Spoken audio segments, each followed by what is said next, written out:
নারীত্ব সুন্দর, তবে বর্তমান প্রতিযোগিতামূলক বিশ্বে আমরা প্রায়ই নারী পুরুষের মধ্যেকার মৌলিক পার্থক্যগুলো ভুলে যাই।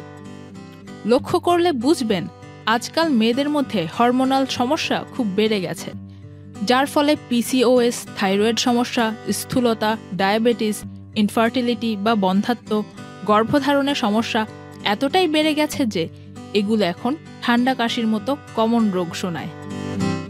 প্রশ্ন হচ্ছে, কেন এত বেড়ে গেছে এই ধরনের সমস্যাগুলো? এর জন্য প্রধানত দায়ী স্ট্রেস বা অত্যাধিক মানসিক চাপ। আমরা যখন স্ট্রেসে থাকি, আমাদের শরীর উৎপন্ন করে কর্টিজল নামক হরমোন। কর্টিজল বেড়ে গেলে মেয়েদের শরীরে ইস্ট্রোজেন কমে যায়। ইস্ট্রোজেন হরমোন মেয়েদের রিপ্রোডাকশন বা প্রজননের জন্য অন্যতম গুরুত্বপূর্ণ হরমোন।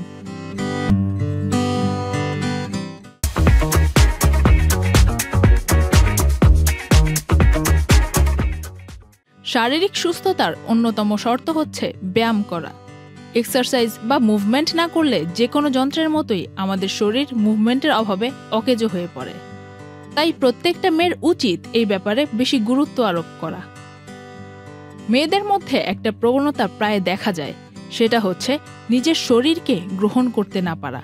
একজন মানুষ যখন তার কাছের মানুষের কাছ থেকে অবহেলা পায়, ঘৃণা পায়, অ্যাকসেপ্টেন্স পায় না, তখন সে যেমন অসুস্থ, অসুখী হয়, তেমনি আমাদের নিজেদের শরীরকে যখন আমরা অপছন্দ করি, ঘৃণা করি, অযত্ন করি, সেই নেগেটিভ এনার্জি শরীরকে অসুস্থ করে তোলে। রিসিভিং পাওয়ার বা গ্রহণের ক্ষমতা না থাকার প্রবণতা এই সমাজের মেয়েদের মধ্যে অনেক বেশি। আমাদের কালচার মেয়েদেরকে শেখায় উদারতার চূড়ান্ত পর্যায়ে গিয়ে সবসময় মুক্ত হস্তে দান করতে, অথচ ফেমিনিন এনার্জি কিন্তু আসলে রিসিভার বা গ্রহীতা। আমরা যখন এটা গ্রহণ করি বা মেনে নিই যে আমাদের ভালোবাসা, সাহায্য, বিশ্রাম, সম্মান এগুলো আমরা ডিজার্ভ করি, আমাদের শরীর মন তখন আর পাথরের ন্যায় শক্ত থাকে না, নমনীয় এবং মোলায়েম হয়। আমরা নিতে শিখি, গ্রহণ করতে শিখি। নারীরা যদি তাদের অনুভূতিগুলোকে বুঝতে শেখে, একসেপ্ট করতে এবং রেগুলেট করতে শেখে, তাহলে তাদের হরমোনের ওপর এর দারুণ প্রভাব পড়ে। ঠিক যেমন মেনস্ট্রুয়েশন, প্রেগন্যান্সি বা মেনোপজের মতো সময়গুলোতে আমাদের হরমোন আমাদের মুডকে কন্ট্রোল করে, আমরা যদি আমাদের মুডকেই কন্ট্রোল করা শিখে যাই, সেটা কিন্তু হরমোনের ভারসাম্য বজায় রাখতে সাহায্য করবে। আমরা মেয়েরা অনেকেই নিজের সীমানা নির্ধারণ করতে জানি না। অধিকাংশ মেয়েরা পিপল প্লিজার হয়। এর কারণ সমাজ অনেক ক্ষেত্রেই মেয়েদের সম্মতি ব্যাপারটাকে সম্মান করতে শেখেনি।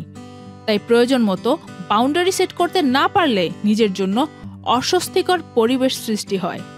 এখান থেকে জন্ম নেয় ফ্রাস্ট্রেশনের, যা আমাদের মেয়েদের হরমোনের ওপর নেতিবাচক প্রভাব ফেলে। তাই সুস্থ ও সুন্দর জীবনযাপন করতে উল্লেখিত বিষয়গুলোর ওপর নজর রাখা অনেক বেশি জরুরি হয়ে পড়েছে। Faria Ahmed, channel I.